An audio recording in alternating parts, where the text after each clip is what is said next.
Ô Miguel, como eu estava começando a te dizer, o desenvolvimento urbano da cidade do Rio de Janeiro se deu por dois vetores principais.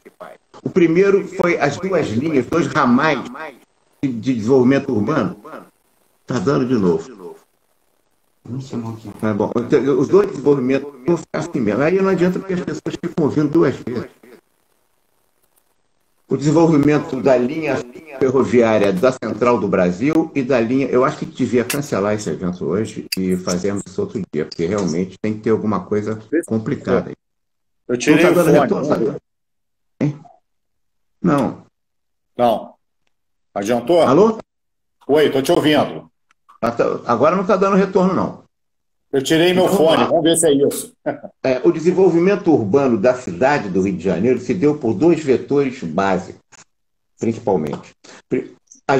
Os dois ramais ferroviários suburbanos da Central do Brasil e da Leopoldina, que criaram, portanto, toda a região dos subúrbios da Leopoldina e da Central, e a grande expansão dos bondes, que começaram no Rio no século XIX e que passaram a ser eletrificados em torno da década de 10, quando se criou o reservatório no Rio de Janeiro, ali perto de Resende, que deu as condições de a gente ter a eletrificação dos bondes também. Então, os bondes chegaram a ponto de atender a Zona Sul, a Zona Oeste, a Zona Suburbana, também completamente. O Rio era completamente atendido por esses dois ramais. Essa é a origem do Distrito Federal, tá certo? Em termos do transporte do Distrito Federal. Nós tínhamos também, no começo do século XX, que foi se desenvolvendo também, os ramais de lanche de barcos, não só de Niterói, mas também até a região de Mauá. Quer dizer, era uma cobertura grande pelo transporte marítimo dentro da Baía de Guanabara. Esse é que justificou o nosso crescimento e o nosso transporte. Agora, é preciso que a gente compreenda que transporte de massa, em verdade, são os trens e os metrôs. Né? O metrô do Rio de Janeiro, ele começou junto, quer dizer, o início do projeto do Rio de Janeiro foi junto com o da Cidade do México, da cidade de São Paulo e da cidade do Rio. Eles começaram no início dos anos 60, 1960, a planejar e programar o metrô, esses três metrôs. Em verdade, a Cidade do México, ele se foi inaugurado em 1969 e hoje ele transporta mais de 10 milhões de passageiros dia, Cidade do México. O metrô de São Paulo também, que começou no comecinho de 60, transporta hoje mais de 5 milhões e 300 mil passageiros dia. E o metrô do Rio de Janeiro, que também começou a ser programado no início da década de 60, e São Paulo foi inaugurado em 74. O da Cidade do México em 69. Mas o metrô da Cidade do Rio foi inaugurado em 79, né, com aquela linha ridícula que ia da Glória à Cinelândia. Né, e hoje ele transporta, infelizmente, uma quantidade muito pequena de passageiros, 880 mil passageiros dia.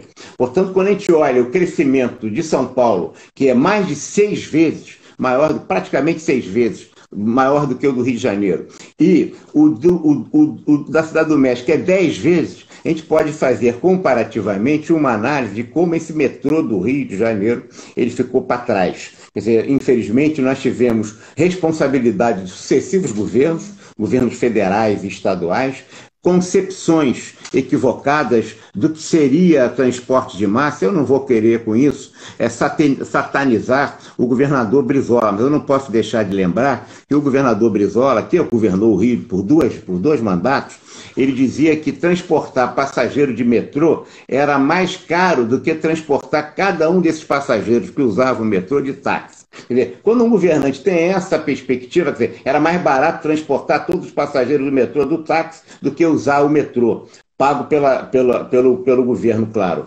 Veja, quando você tem essa atitude, o que significa que o metrô do Rio só foi, praticamente virou uma inauguração por estação por governo. E daí a explicação, que a gente tem uma quantidade pífia de estações, uma quantidade pífia também de transporte de passageiros.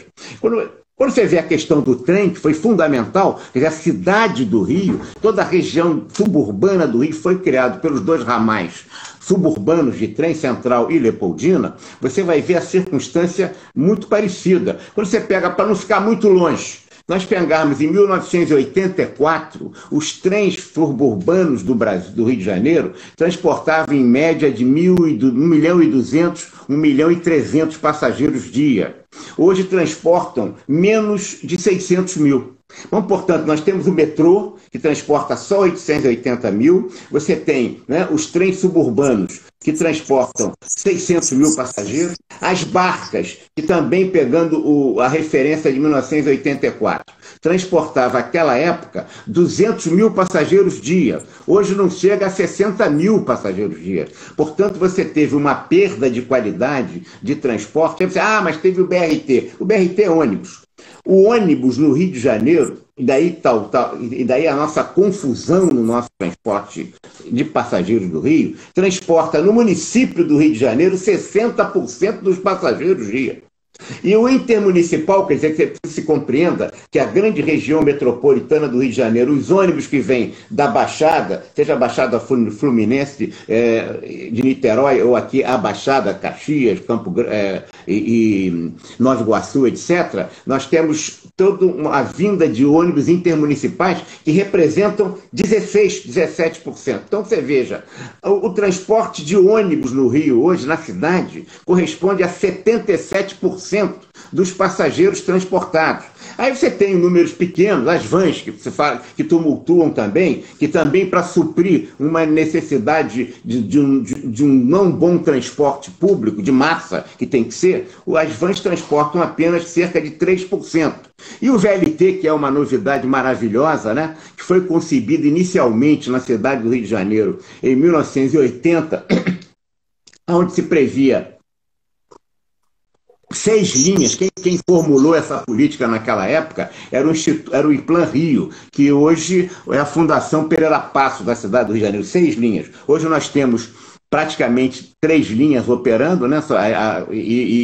Mas ela transporta cerca de 1% de passageiros apenas. Portanto, essa realidade faz com que, quer dizer, a gente tenha uma realidade muito difícil. E por que o metrô, por que não avança na cidade do Rio de Janeiro? Por que o trem foi tão desqualificado? Quer dizer, se nós transportávamos tanta gente e era normal, as normalistas, né? Era célebre isso, as normalistas com as pessoas que acabavam namorando os marinheiros e soldados, oficiais, elas iam de ônibus para trabalhar, de trem, para trabalhar, acabavam namorando, casando. Quer dizer, você tem situações circunstanciais em relação a isso. Há também uma realidade que precisa ser lembrada quando você me provoca a questão histórica, que em 1960, o governador Lacerda, no final dos anos 60, quando ele fez uma resolução que praticamente obrigava as lotações que também existiram no Rio, à medida em que veio a guerra, a questão da guerra levou as empresas de ônibus que já existiam desde o começo do século também, mas numa quantidade pequena, à medida que você obriga que as lotações que eram de pessoas físicas, elas se constituíssem em empresas, então os motoristas de lotação, que eram os donos das lotações, o que eu responderia mais ou menos para quem não conheceu a lotação? Ao que seria a van hoje, naquela época eram 18 passageiros, você só podia viajar sentado. O motorista fazia o papel duplo de motorista e de cobrador, ele ficava com o dinheiro nas notas, as notas ficavam entre os dedos, né? E ele fazia o pagamento ali de cada passagem, não tinha ticket de transporte, não tinha nada disso. Isso foi a origem da criação depois dos... E aí, quando acaba com o bonde, muitos portugueses, é preciso que se lembre isso, que eram motorneiros, que eram trocadores de bonde, que era aquele cara que cobrava o bonde, que ficava apertando, né, para marcar as passagens, dizem que ele tocava um, né, e ele marcava 10 e computava um, não é certo? Mas, enfim... Essas pessoas que não só estavam indo para os lotações, eles constituíram basicamente as empresas de ônibus. E você criou empresas de ônibus basicamente de propriedade portuguesa, de portugueses oriundos, na sua maioria, né? Não vou dizer que na totalidade, mas na sua maioria que eram motoristas ou proprietários de bondes de lotação. Isso criou mais adiante a entidade própria dos empresários de ônibus, e aí, como a cidade e o Estado tiveram dificuldade em fazer uma boa relação, parceria público-privada, ou uma boa inter-relação com a FETransport, que é a entidade, a associação que cuida dos transportes de ônibus da cidade, nós acabamos tendo uma progressão exagerada do transporte de ônibus, que é auxiliar, que nunca deve ser transporte de massa, e que também gerou, e aí eu estou me reportando apenas às notícias dos jornais, evidentemente que não estou fazendo nenhum tipo de acusação, mas o que se fala é que, dentre os processos do mensalão da cidade do Rio, na Câmara Legislativa, no Executivo, no Judiciário e na imprensa, esse mensalão em relação às questões, isso está toda hora, o Lava Jato, as empresas, o processo do mensalão mais recente também tratou disso, que teria, não sei se é verdade ou não, mas eu estou me referindo apenas aos escândalos que aparecem nos jornais, na imprensa, é que teria também a participação da FETransport, que não participava desse processo. E aí veio a queda do número de passageiros, como disse, de 200 mil para 60 mil, a queda do número de passageiros de trem, que está hoje em 600 mil passageiros, o que é para onde vão essas pessoas? Vão para os ônibus, mas também vão para as vans, e agora, infelizmente, poucas vão para o VLT. Wagner, você colocou muito bem as situações, mas o que dá para perceber que, por interesses, né, o planejamento da cidade em termos de transporte foi todo para os ônibus. Não, completamente. Você tem 76% hoje de transporte na cidade do Rio de Janeiro, 76% é muita coisa, exclusivamente para ônibus, o que é uma deformação, uma perversão completa. Ônibus é auxiliar ao sistema de transporte de massa, portanto, o ônibus deve ser auxiliar ao sistema de trem e ao sistema de metrô. O metrô nosso cresce igual o rabo de cavalo, em vez de ele cresce para baixo, cresce para menos. Fiz a comparação de Cidade do México e a cidade de São Paulo por isso. Vou repetir para quem não tinha chegado ainda, a Cidade do México e a cidade de São Paulo começaram os metrôs juntos, com o Rio de Janeiro. A Cidade do México, ela corresponde a mais de 10 milhões de passageiros dia, a cidade de São Paulo a mais de 5 milhões e 300, e o Rio apenas a 880 mil passageiros, o que é um número absolutamente ridículo, muito pequeno mesmo. Nós tivemos ainda, o pessoal que é mais novo não sabe ou não lembra, né? A CTC, que era a empresa de transporte do Estado, né? E também você lembrou aí do governador Brizola, do ex-governador, ele teve uma época que ele encampou umas empresas de ônibus, não foi isso? Ele fez duas coisas em relação a ônibus importantes, mas que geraram redundâncias graves em relação às barcas. Uma foi criar a CTC numa greve, né? Numa greve dos ônibus. Ele criou a CTC e, naquela época, fez um acordo bastante forte com duas empresas, uma de carroceria, que era a Ciferal, e a outra com a questão dos motores, que eram da Jobra Diesel, que pertencia na época ao Jornal do Brasil.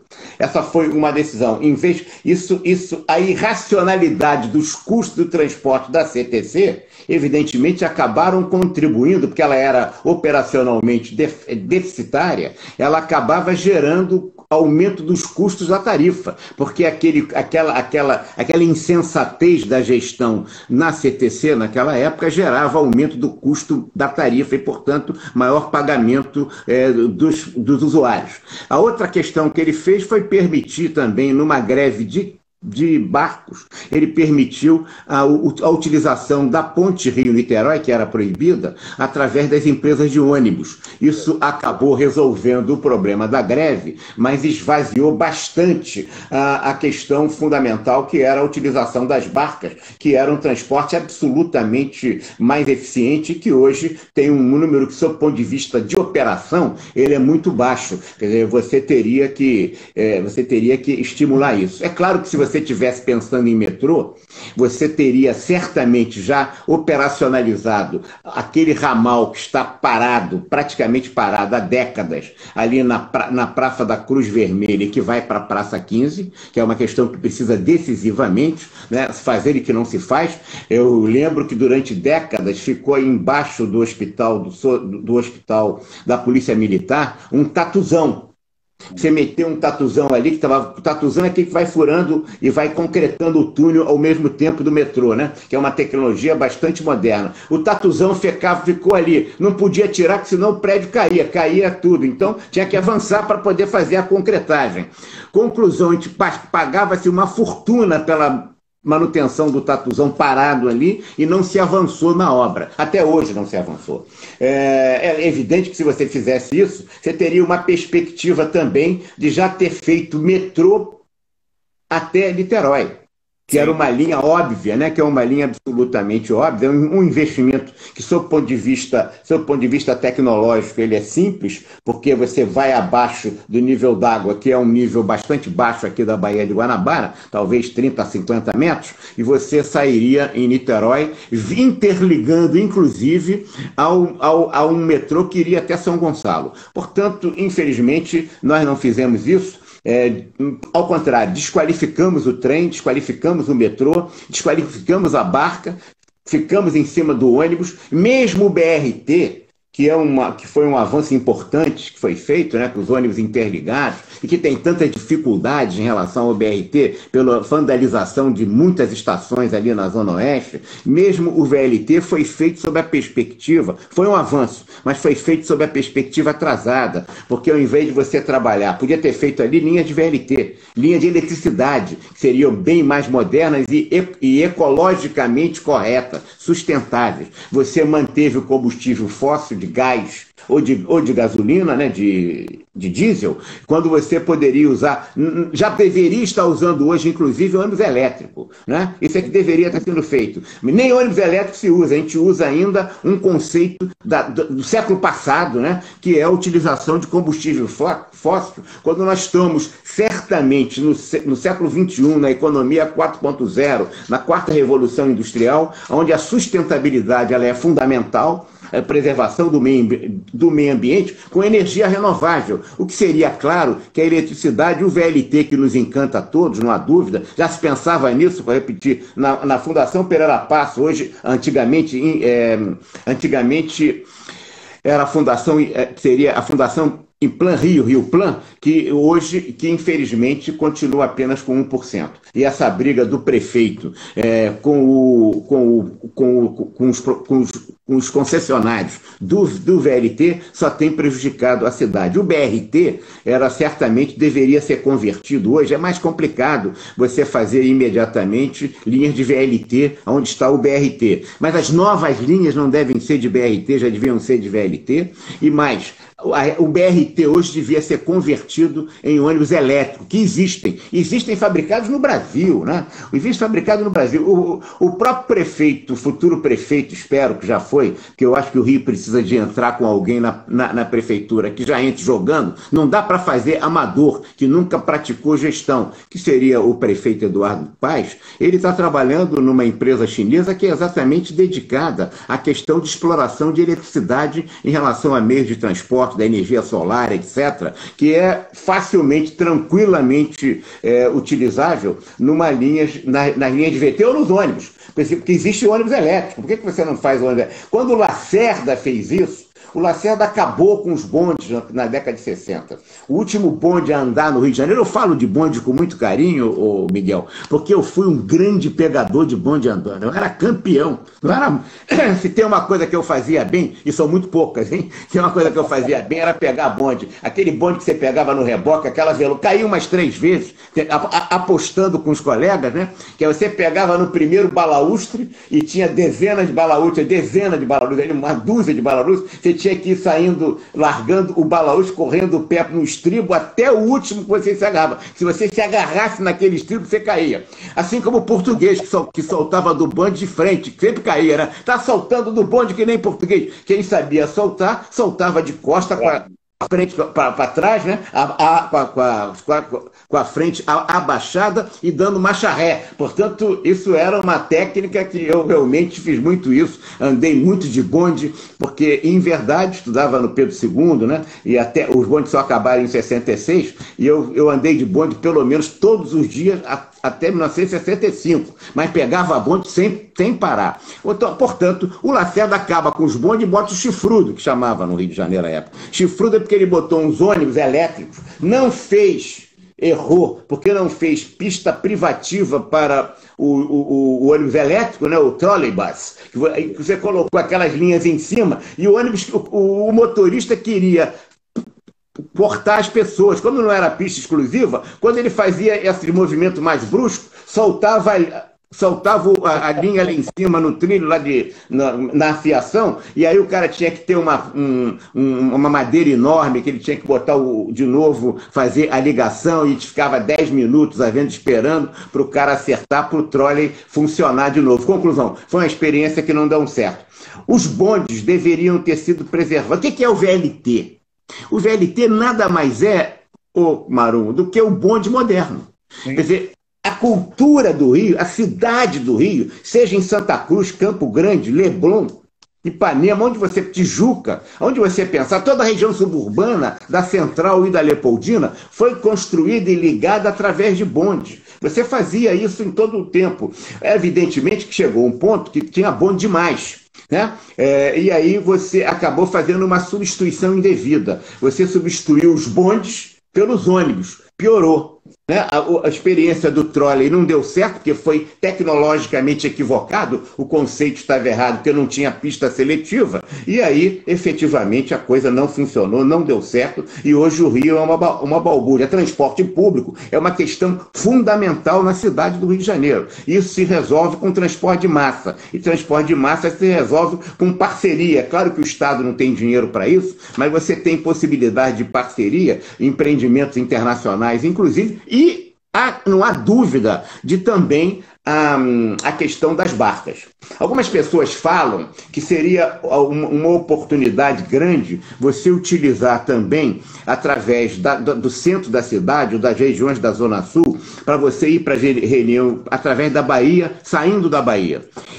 Isso é uma questão que tecnologicamente é complicada, mas hoje você resolveria isso pelos hovercraft, por barcos adequados, desde que você fizesse investimentos, aí problema, porque vai ter problema aí com o meio ambiente, ver como é que se faz isso, que você tivesse o aporte efetivo nas praias da Barra da Tijuca e do Recreio, para que esses barcos pudessem chegar, porque há muitos dias do ano na cidade do Rio que você tem muita turbulência no mar, você tem ondas grandes, etc. Isso faria as pessoas enjoarem. Então, para você, vai ter que fazer um estudo, mas até isso você poderia trabalhar, e as circunstâncias do ir e vir da cidade seriam incomensuravelmente melhoradas. Teria que ter proteções efetivas na chegada desses barcos, porque é tranquilo. A Baía de Guanabara é o nosso melhor meio de transporte que a gente pode utilizar, desde que você use o meio adequado. Então nós podemos concluir que não houve nenhum planejamento no desenvolvimento do transporte aqui no Rio, né? As coisas foram uma cidade que geograficamente complicada, né, em alguns bairros, mas as coisas foram andando por interesses que não foram a melhoria do transporte para a população, e sim outros interesses, digamos assim, de empresários e tudo, e consequentemente nós ficamos, né, na mão do transporte do ônibus, que até hoje é o que acontece. E vou falar a você sinceramente, como usuário do BRT, que eu uso o BRT, né, uma lástima. Que é muito novo, né, para estar tão lastimável, né? Na verdade, até Santa Cruz, né, não foi feito um trabalho adequado na pista. Isso foi corrigido na pista que vai para a Transolímpica, que já foi feito de concreto, né? Para Santa Cruz é de asfalto, e o asfalto não aguenta. Não deu certo. O certo não aguenta por causa do peso e não aguenta por causa do terreno, que aquele terreno tem problema ali de manguezal. Então tem que fazer concreto mesmo, não há dúvida que é. Quer dizer, na verdade, deveria refazer tudo, né? Em vez de ficar remendando toda hora. uma linha foi suprimida por uma questão de violência também, você tem um problema de educação das pessoas, né? Você tem uma série de situações que impactam nas pessoas que andam e precisam do transporte, né? Na verdade é isso.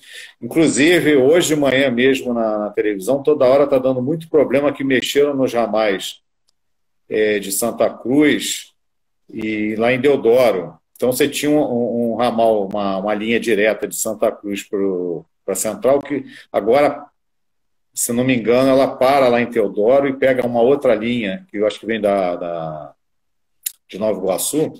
Isso está gerando uma dor de cabeça tremenda, né? Você já tem uma péssima oferta de transporte, consequentemente gerencia de forma errada esse movimento, aí você cria um caos total, né? E a conclusão que eu cada vez vejo mais, não tivemos planejamento nenhum e não há interesse, acredito eu, dessa melhora. Não sei se eu estou errado. Eu acho que você está correto, eu apenas gostaria de complementar o que você está dizendo, que é o seguinte: se você for nos órgãos técnicos da prefeitura da cidade do Rio de Janeiro, como era do Distrito Federal, você tem os planos, sim, os programas, os projetos. O problema é que esses planos não são operacionalizados a nível da gestão de governo que nós temos na cidade e no estado. Quer dizer, se você pensar, né, no plano Dock-Saied, por exemplo, se pensava nas linhas, que eram basicamente, naquela época, muito forte no sentido da mentalidade rodoviarista ou viadutária, né, do carro de motor de explosão, que foi a substituição do trem e do metrô também, mas você tinha os projetos.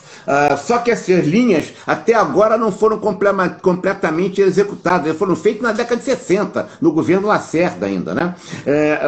A perspectiva, a retirada abrupta e muito rápida e inconsequente dos metrôs, dos bondes, e a colocação do trolley também, que era elétrico, já naquele sentido, mas com uma mentalidade ainda de ônibus no sentido do ônibus de motor de explosão, que podia andar para lá e para cá, também prejudicou. Então você tem os planos, de fato, que você tenha o uso indevido disso e os interesses subalternos, não republicanos, nessa explosão. O processo histórico é esse, quer dizer, você termina os bondes, as lotações são obrigadas a se transformar de pessoas físicas, como as vans, exatamente como as vans. Elas como se hoje, vamos guardar as proporções. O governo Lacerda fez naquela época uma resolução, um decreto que obrigava as lotações a se transformarem em empresas. Hoje você tem, substituindo isso equivocadamente, os consórcios, né, de transporte de vans, né, e que são muitas vezes operados nem sempre por empresários. Muitas vezes, né, qualquer comparação com pessoas vivas ou mortas será mera coincidência, mas muitas dessas cooperativas, né, que estou chamando de consórcio, mas são de cooperativas, elas são operadas por milícias. Quer dizer, e aí você tem um exagero também de vans, quando se você tivesse transporte de massa adequado, as pessoas não usariam vans. O Wagner. E agora tem a questão do Uber, que você tem, não estou falando do Uber aí, nem o 99, mas você tem algumas áreas privadas que o Uber não pode entrar, nem o 99. Né, que já tem o Uber específico dominado por aquele grupo da milícia quando não é do tráfico, que são os dois igualmente nefastos para a cidade do Rio de Janeiro, o que é um escândalo. Como é que uma cidade como essa se permita ser ocupada de tal maneira em todos os campos? E não é apenas no transporte, nós estamos vendo a construção imobiliária enlouquecida, destituída de qualquer respeito a uma legislação mínima que é feito independentemente de qualquer repressão, e que o governo, tanto estadual como federal, permite que somente desta maneira. Agora mesmo, né, os jornais de hoje já estão anunciando os escândalos da construção sem parar da milícia. Portanto, isso se repete no transporte, porque as cooperativas, muitas delas, não estou dizendo que sejam todas, mas as cooperativas, muitas delas, pertencem à área da milícia. Quer dizer, é a legitimação do ilícito na sociedade brasileira em cima do transporte. Exatamente. O Wagner, uma coisa importante, né? Essas linhas que foram criadas, linha vermelha, linha amarela, isso aí foi planejado em que época? A construção. Isso foi feito por um grego que foi contratado pelo governador Carlos Lacerda em 1960, que chamava-se Dock-Saied. Era D-O-X-I-A-D Doxiades. E ele era um grande urbanista e ele veio para cá para fazer, e ele fez essa linha, esse planejamento da cidade inteira, da cidade do Rio. O engraçado é que, por que é linha amarela, linha verde, linha roxa, né? Linha lilás, por que tem esse nome? E aí, uma vez eu era presidente do atual Rio Previdência e conversando com o pessoal do CAERJ, que é a Sociedade dos Engenheiros e Arquitetos do Rio, estava lá uma engenheira chamada doutora Yolanda. Eu espero que ela esteja viva ainda, se Deus quiser. E a doutora Yolanda me contou que eles estavam discutindo e eles tinham que apresentar para o secretário de Viação e Obras Públicas, que se chamava naquela época, o projeto inteiro, que eles estavam discutindo aquilo, né? E aí alguém falou assim, mas ele não vai conseguir enxergar. Ali na CAERJ, na Glória. E aí alguém falou, como é que ela pinta com lápis? Como a Yolanda era a única mulher, você vê o machismo, a Yolanda era a única mulher naquele grupo de engenheiros e arquitetos, eles pensaram, oi Yolanda, pinta aí que você tem mais jeito que a gente. Ela foi pegando os lápis de cor e foi pintando as linhas. A linha, botou lá na vermelho, que é a linha vermelha, na linha amarelo, que é a linha amarela, e foi pintando ao critério indiferenciado do lápis que ela escolhia. E isso virou linha amarela, linha vermelha, e o plano, isso, eles se mantiveram essa cor, a coisa pegou. Você veja, a Yolanda tem um momento histórico nisso, e o CAERJ também, que é uma instituição da maior respeitabilidade, que ainda hoje guarda um know-how. A engenheirada lá da CEAG, mais velha, mas muito atuante ainda, tem a maior respeitabilidade. Qualquer governante que quiser governar essa cidade tem que ouvir os engenheiros, porque eles conhecem a história da SEDAI, a história da SEG, a história do desenvolvimento urbano da cidade. O Rio tem know-how, o Rio tem tecnologia, o Rio tem gente com conhecimento, tem muita gente boa aí, gente jovem também. Eu estou me referindo a esse pessoal que fez a Sursan, né, que foi um orgulho enorme desta cidade, que construiu efetivamente as condições em que o Rio viveu a Belle Époque. Mas foi em 60, na década de 60, com o governador Lacerda, com o plano Doxiades, que chamava. Depois houve outros planos, mas esse foi o plano básico. A CAERJ fica ali na Glória, né? Fica na Glória, Largo da Glória. Se não me engano, existe ainda lá uma máquina ou uma bomba da época do Taylor. Não sei se isso é verdade, eu nunca fui lá, não. Existe a bomba porque ali era exatamente como é que chama? Uma adutora ali para a questão de águas e esgotos. E como aquilo foi renovado, eles aproveitaram o prédio e o governo do estado concedeu à CAERJ um pequeno espaço ali que eles utilizam como sede da Sociedade dos Engenheiros e Arquitetos do Estado do Rio de Janeiro. Está lá até hoje ainda. É verdade que o metrô, quando passou, tirou um pedaço deles, mas eles continuam lá com a sede e aquilo era realmente uma adutorazinha ali. Mas será que ainda está a bomba lá do Taylor? Que falavam para mim que tinha uma bomba lá da época do Taylor. Tem uma bomba lá ainda, eu não sabia que era do Taylor, isso eu não sabia. Tem uma bomba ainda lá que é historicamente importante, porque aquilo vem do final do século XIX e começo do século XX.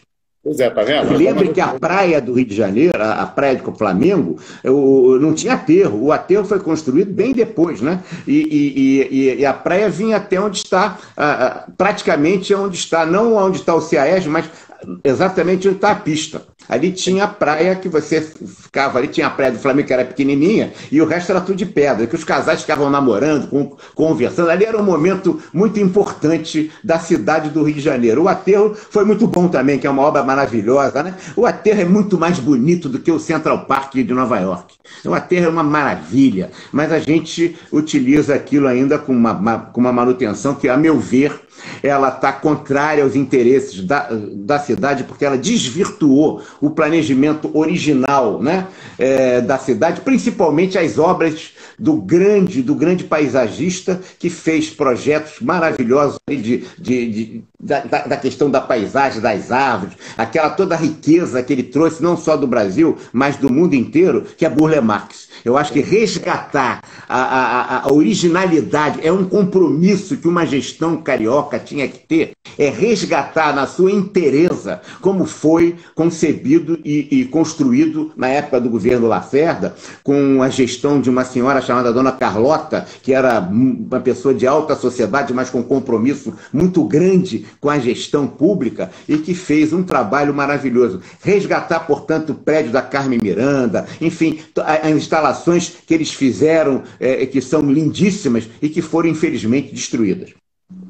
Bom, Wagner, você falou muito aí do Lacerda, né, do antigo governador Lacerda. Pode ser que eu esteja enganado, mas eu acho que o único prefeito pós-Lacerda que mexeu no trânsito mesmo foi o Eduardo Paes, que ele conseguiu tirar aquele viaduto até perimetral, né, que era um sonho antigo do ex-prefeito Conde, e colocar o VLT ali na Rio Branco, né? Ele conseguiu tirar os carros de boa parte da Rio Branco. Eu estou errado ou é isso mesmo? Veja, em verdade, você teve na cidade do Rio de Janeiro 4 governos muito bons sequencialmente, o que vale dizer que nós tivemos 16 anos de belíssima gestão, com continuidade. O primeiro foi o último prefeito do Distrito Federal, que se chamava Francisco Negrão de Lima. O Francisco Negrão de Lima foi um excelente prefeito, era do Distrito Federal. Veio à eleição em 60, ganhou o grande adversário dele político naquela época, porque eles eram adversários ferrenhos, que foi o Carlos Lacerda. Carlos Lacerda governa de 61 a 65, de 60 a 64, 65, e aí assume de novo o Negrão de Lima, que ganha a eleição do Lacerda. E depois veio o governador Chagas Freitas na Guanabara, porque você teve também a gestão do governador Chagas Freitas na Guanabara. O Chagas Freitas foi governador da cidade 2 vezes, do estado 2 vezes. Um no estado da Guanabara, que acabou em 75, e ele foi governador de novo em 79, aí já nomeado pelo regime militar. Portanto, eu não vou não vou analisar o governo Chagas Freitas, no último dele, quando ele foi governador da fusão do estado do Rio de Janeiro, depois da fusão do Faria Lima, ele foi o governo seguinte, como se tivesse sido um belo governo. Não foi um governo complicado, mas a gestão do governador Chagas Freitas na Guanabara foi primorosa, assim como foi a do Lacerda, assim como foi a do Negrão, e assim como foi a do Negrão como prefeito e como governador. É verdade que o Lacerda explodiu mais essas circunstâncias, porque ele fez coisas de grande, não só de planejamento, mas de grandes repercussões. Mas eu não posso deixar de reconhecer essa continuidade. Eu sempre dou um exemplo que para mim é muito forte.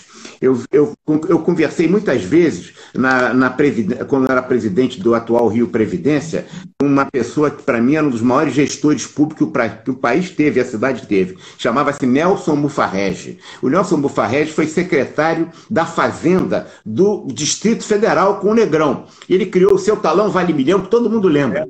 Lembro. Aí quando o Lacerda assume, ele convida o Nelson Mufarrege, que me contou essa história pessoalmente, para assumir a presidência do IPEG, que era o Instituto de Previdência do Estado da Guanabara. Que seria hoje o Rio Previdência, que era um órgão riquíssimo. Hoje está quebrado, mas era um órgão riquíssimo, porque ele pagava as pensões de todos os servidores, né, e tinha uma contribuição importante. E aí o Nelson Mufarrege falou: governador, não posso aceitar o seu convite. O senhor sabe que eu fui secretário da Fazenda do prefeito Negrão de Lima. Ele falou assim: não, doutor Mufarrege, eu chamava ele, não, doutor Mufarrege, eu não estou convidando o político secretário da Fazenda, não. Eu estou convidando o servidor público. O senhor vai ter que, eu vou nomear o senhor para o IPEG, vai sair amanhã no Diário Oficial. E o Nelson Mufarrege foi um excepcional presidente do IPEG também, do IPEG. Portanto, o que eu quero dizer com isso é que, mesmo adversários políticos, Lacerda, Negrão, Chagas Freitas, que foram os 4 governos, eles aproveitavam quadros técnicos, inclusive da CAERJ, que nós citamos aqui, na área de engenharia, na área de desenvolvimento urbano, que mantinham um planejamento. Isso tinha repercussão também no transporte público, também no desenvolvimento urbano da cidade como um todo. A nossa decadência vem a partir daí. Quer dizer, nós éramos felizes, e felizes mesmo, porque os serviços funcionavam adequadamente. Mas eu falei, ficou pautando, né, a questão da gestão do Eduardo Paes, que tirou aquele viaduto, né, famoso lá da perimetral, e conseguiu tirar boa parte dos automóveis na Rio Branco, né? Algo que eu achei fantástico, que na minha ideia, ia ser um caos sem o viaduto e sem o movimento de carros na Rio Branco, né? Eu acho que foi o último que fez, assim, dessa período para cá, que fez alguma mudança em termos de mobilidade urbana, né? Ele mexeu bastante nisso. Ele fez muito, o último governo do Eduardo Paes, os 8 anos, foi um governo de muito empreendimento. É por isso, é o reconhecimento disso que eu quero crer que ele está em primeiro lugar nas pesquisas disparado em relação aos outros candidatos, né? As pessoas reconhecem esse trabalho importante que o prefeito Eduardo Paes fez e acho que vai fazer. O que eu acho, pela sensibilidade que tenho, é que nas circunstâncias atuais em que vive a cidade, e ele assumindo, se ele ganhar a eleição, evidentemente, em 1º de janeiro, ele não vai reeditar um conjunto de intervenções tão fortes. Por quê? Porque ele vai ter que fazer a recuperação das condições objetivas que a cidade tem em termos de fazer funcionar o que está funcionando muito mal. Por exemplo, se o prefeito Eduardo Paes se dedicar a tornar o SUS da cidade do Rio de Janeiro, o que significa utilizar também os hospitais públicos municipais em termos de excelência, ele vai virar um modelo para todo o Brasil, porque o SUS está segurando essa pandemia. Mas se ele tivesse desempenho de excelência em termos de gestão, ele estaria muito melhor. Então eu quero crer que, por exemplo, para a área de saúde, acho que o Eduardo Paes, se ganhar a eleição, vai dar um show na área de saúde, como vai dar na área de educação. Eu não creio que ele vá fazer grandes obras, ele vai fazer funcionar e ativar e superativar o que precisa ser ativado. Por exemplo, não adianta fazer o BRT, e o BRT há poucos anos, foi ele, inclusive, que fez esse trabalho, né? E o BRT está nessa situação, nessas circunstâncias, em que é um desrespeito para a população da zona oeste da nossa cidade. Quando você vandaliza estações, quando você não faz sustentações, não funcionou esse tipo de utilização de base em asfalto. Vai ter que fazer em cimento, ele vai ter que fazer isso. Quer dizer, são intervenções tópicas importantes, em pontos nodais que a cidade tem, que o próximo governo precisa fazer. Eu estou falando isso do Eduardo Paes porque está me parecendo que ele deve ganhar com alguma facilidade e vai ser bom para o Rio. Agora, não quer dizer que se não tiver outro prefeito, que esse caminho não tenha que ser adotado. Quer dizer, o prefeito Crivella dizia que a preocupação dele era a saúde. Imagina, hein? E ele realmente não concretizou isso, ao contrário, né? Ele desmontou completamente o sistema de saúde da cidade do Rio de Janeiro, que tinha uma sustentação muito boa, inclusive do médico da família, que ele também desmontou. Deixa eu destacar aqui algumas pessoas que estão participando, né? Uma pergunta aí, algumas questões, claro. O nosso querido Adolfo está prestigiando, o doutor Marcelo Almeida, a nossa colega Sônia Marra, Paulo Wilton. Sônia Marra, pessoa querida, há muito tempo que não a vejo. Saudade da Sônia, foi uma conselheira conosco, importante. Foi minha vice-presidente quando eu fui presidente do conselho, mandava mais do que eu. Ainda bem. Um ex-aluno meu de administração, Pedro Marques, né? Entre outros. Nós falamos de metrô.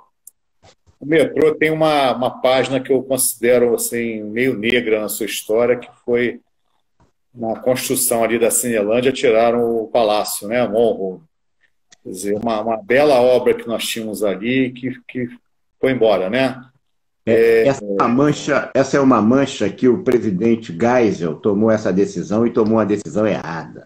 Quer dizer, você justifica que, em verdade, o metrô foi utilizado como justificativa para poder passar o trem debaixo do...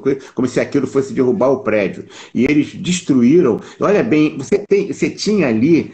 Próximo, antes, na década de 30, você tinha um prédio também ali perto do Monroe, que chamava-se Palácio Monroe, que aí se reunia o Senado. Esse prédio é que você está se referindo. Que tinha 2 leões que sumiram, né? Os leões sumiram ali, né? E as cadeiras estão lá no Congresso Nacional, jogado ao relento, lá na Câmara Federal.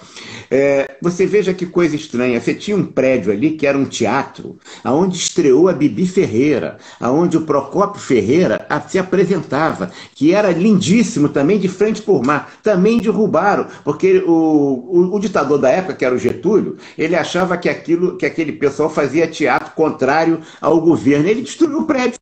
Quer dizer, a gente repetiu a mesma coisa com o Morro, eu não sei por quê. Porque a implicância, por que não desviou o metrô, né? Se ia atrapalhar o prédio. Ora, claro que não. Você veja, você passa o metrô em todo mundo, ele passa debaixo de tudo, né? E não afeta coisa alguma. Por que ia derrubar aquele prédio do Morro? Aquilo foi um crime contra a cidade do Rio de Janeiro, sim. E pior foi o uso que fizeram daquela história. Destruíram aquilo. Quase ninguém na cidade do Rio de Janeiro mais sabe que ali foi o Senado Federal, né, que ali foi um palco importante da história do país. Realmente é triste uma cidade tão bonita como a nossa, com tanto, digamos assim,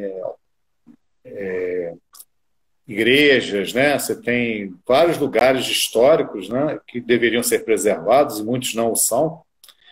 E, infelizmente, o morro a gente só vê agora em fotografia ou algum filme, né? Por aí não temos mais. Em termos de transporte, Miguel, em termos de transporte, você pode dizer, tem muita coisa para fazer, não há dinheiro, etc. Eu fico lembrando que a China, em 1976, estava morrendo de fome. Hoje, para se falar em trem, a China tem de quilômetros de linha de TGV, quer dizer, de transporte de grande velocidade, trem de grande velocidade, 18 vezes o que a França tem. A França, que é respeitada e conhecida porque tem o seu TGV, que é o trem de grande velocidade, a China construiu em 10 anos 18 vezes o que a França tem. Quer dizer, é 18 Franças. Quer dizer, isso significa que o metrô, a tecnologia. Como é que a gente não tem trem para Campinas ainda? Tá certo? Isso é um absurdo. Quer dizer, é claro que a Dilma estava enlouquecida. Não, você tinha que ter dinheiro, tem que ter tecnologia. Quem é que tem tecnologia? Quem é que tem dinheiro hoje? Quem tem dinheiro e tecnologia hoje são os chineses. Então, está vendo que a gente tem que fazer com toda a questão. É preciso tirar a ideologia dessas coisas. Um país não tem amigos, tem interesses. Nós temos que nos relacionar com essa confusão dos Estados Unidos com a China e tirar partido dos Estados Unidos da China. Mas quando a gente se atrela a um ou se atrela a outro, a gente perde perspectiva. Agora mesmo a China está muito avançada em 5G em relação aos Estados Unidos, está os Estados Unidos já começando a se ajustar para utilizar 5G, porque a Europa também vai entrar nisso. E nós estamos ainda pastando aqui, esperando os Estados Unidos ter o 5G, que não tem ainda, para a gente começar a licitação, o que significa que o Brasil vai ficando historicamente atrasado. A gente está dando exemplo, isso em relação ao trem, no TGV, é importante. Eu tive na China em exatamente em 1992, no episódio da Praça da Paz Celestial, e que era muito interessante. No dia 4 de junho, tive de tarde ali. As pessoas não sabem disso, é verdade. Eu tenho até uns escritos sobre isso. Quando a gente voltou ao hotel às 5 da tarde, estava lá a delegação chinesa dizendo que a gente tinha que arrumar as malas e voltar para a Suíça. Nos embarcaram na Air China e nós não vimos nada. Mas a gente viu a praça ocupada pelo exército e pelos estudantes e pelo povo ali. Hoje a China é uma maravilha, quer dizer, então a gente tem que entender que nós podemos fazer isso e a cidade pode se recuperar com uma boa gestão. Questão de gestão. Com certeza. Nós estamos terminando o tempo, para não caminhar muito. Vamos agradecer aí ao bate-papo, assuntos históricos, né, relevantes, que mostram a cadeia de onde o Rio foi parar. Né? Se você não conhecer a história, você acaba repetindo os mesmos erros. Não é que a história determina o futuro, nem o presente, mas as circunstâncias que nós temos hoje é um processo, e esse processo tem que ser compreendido para ser mudado. Exatamente. Então, quero agradecer aí a oportunidade de a gente bater esse papo, tá bom? Muito obrigado, Miguel, a todos e aos heróis que nos assistiram aqui no Instagram depois de tanta coça tecnológica. Tá certo. Um grande abraço para todo mundo. Um abraço. Tchau. Ficou excelente. Foi muito bom. Ficou? Ficou.